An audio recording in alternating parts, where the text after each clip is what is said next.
ലിസ്ബണിലെ രാത്രിയിൽ ചിത്രങ്ങളെല്ലാം വ്യക്തമായിരുന്നു. അത്തരമൊരു സെലിബ്രേഷൻ ഈ ലോകം കാണാത്തതോ ഫുട്ബോൾ ലോകം ശീലിക്കാത്തതോ ഒന്നും ആയിരുന്നില്ല. പക്ഷേ ഫാൻസിനെ പ്രൊവോക്ക് ചെയ്ത രീതിയിൽ റഫറി അദ്ദേഹത്തിന് ഒരു യെല്ലോ കാർഡ് ഇഷ്യൂ ചെയ്യുന്നുണ്ട്. അതിന് തൊട്ട് മുൻപ് തന്നെ പ്രസ്റ്റോണിയുടെ ഒരു റിയാക്ഷൻ ഉണ്ട്. അപ്പോഴും അദ്ദേഹത്തിന്റെ ജേഴ്സി മുഖത്തോട് ചേർത്ത് വെച്ചിരുന്നു. നമുക്കെല്ലാവർക്കും അറിയാം, പല ഇതിഹാസങ്ങളും പല താരങ്ങളും സംസാരിക്കാനായിട്ട് ഉപയോഗിക്കുന്ന രീതിയാണത്. എങ്കിൽ കൂടി അതിനുശേഷം റഫറി റീസ്റ്റാർട്ടിന് വേണ്ടി കാര്യങ്ങൾ ചെയ്യുന്നുണ്ട്. അപ്പോഴും ക്രിസ്റ്റോയുടെ ഭാഗത്ത് നിന്ന് അത്തരമൊരു റിയാക്ഷൻ വീണ്ടും വരുന്നുണ്ട്.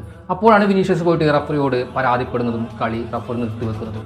ശേഷമുണ്ടായ കാര്യങ്ങളെല്ലാം നമ്മൾ കണ്ടറിഞ്ഞതാണ്. അതിനുശേഷമുണ്ടായ റിയാക്ഷൻസും നമ്മൾ കണ്ടറിഞ്ഞതാണ്.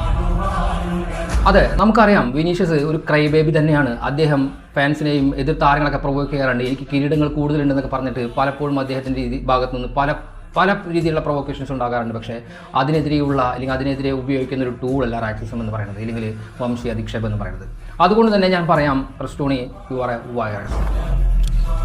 ഈ ഒരു കാര്യത്തെ പലരും പല രീതിയിലായിട്ട് ന്യായീകരിക്കുന്നത് ഞാൻ കണ്ടു. കൂടുതലും അർജന്റീന ആരാധകരാണ് ഇതിനെ ന്യായീകരിക്കുന്നതായിട്ട് ഞാൻ കണ്ടിട്ടുള്ളത്. അതുകൊണ്ട് തന്നെ എനിക്ക് അവരോട് പറയാനുള്ളത്, നിങ്ങൾക്കൊന്നും ഉളുപ്പില്ല എന്നാണ്. കാരണം ഈ വംശീയത അല്ലെങ്കിൽ വംശീയ അധിക്ഷേപം എന്നുള്ളത് അർജന്റീനയുടെ ഒരു ഹിസ്റ്ററിയിൽ അവരുടെ സംസ്കാരവുമായി ബന്ധപ്പെട്ട ഒന്ന് തന്നെയാണ്. പലപ്പോഴും പല പ്ലേയേഴ്സിൻ്റെ ഭാഗത്തുനിന്നും ഇത്തരം കാര്യങ്ങൾ ഉണ്ടായിട്ടുണ്ട്.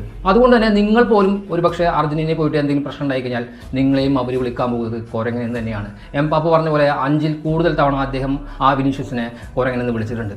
അത് നമുക്കെല്ലാവർക്കും ആർക്കും അംഗീകരിക്കാൻ കഴിയുന്ന ഒരു കാര്യമേ അല്ല. ഫുട്ബോളിൽ നിന്നല്ല ഒരു മേഖലയിലും ഇത് വെച്ച് പുലർത്തി പോകാൻ കഴിയുന്ന ഒരു വ്യവസ്ഥിതിയല്ല. അതുകൊണ്ട് തന്നെ ഫുട്ബോളിൽ ഇത് കൃത്യമായിട്ട് നിയന്ത്രിക്കേണ്ടതുണ്ട്.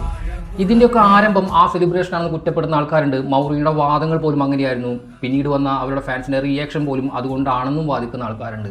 എങ്കിൽ പോലും ഞാൻ പറയട്ടെ, ഒരു ഫുട്ബോൾ താരത്തെ അംഗീകരിക്കപ്പെടേണ്ടത് അല്ലെങ്കിൽ സംസാരിക്കപ്പെടേണ്ടത് അദ്ദേഹത്തിൻ്റെ സ്കില്ലും അദ്ദേഹത്തിൻ്റെ കളിമികവും വെച്ച് മാത്രമാണ്. അല്ലാതെ അദ്ദേഹത്തിൻ്റെ സ്കിൻ ടോണോ നിറമോ വെച്ചിട്ടല്ല ഒരിക്കലും അദ്ദേഹത്തെ വിലയിരുത്തേണ്ടത്. അത് മാത്രം ഫുട്ബോളിലെ ഏറ്റവും വലിയ പാഠമായിരിക്കട്ടെ. ഇല്ലെങ്കിൽ ഒരു മേഖലയിലും ഇത് നടക്കാതിരിക്കട്ടെ. ഇനി വരുന്ന മത്സരങ്ങളിലും ഇത്തരം കാര്യങ്ങൾ സംഭവിക്കാതിരിക്കട്ടെ. എന്താണെങ്കിലും വിനീഷ്യസിന്റെ ഗോള് എവിടെ പോയി കൊണ്ടുവന്ന് നമ്മൾ എല്ലാവരും കണ്ടിട്ടുണ്ട്. അടുത്ത മത്സരം നടക്കാൻ പോകുന്നത് Santiago ബെർണബ്യൂവിലാണ്.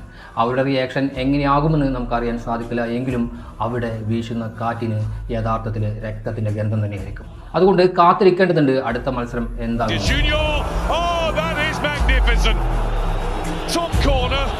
Top draw, top class from Vinicius Junior. He has lit up the Estadio de Luz. We've been waiting for a breakthrough.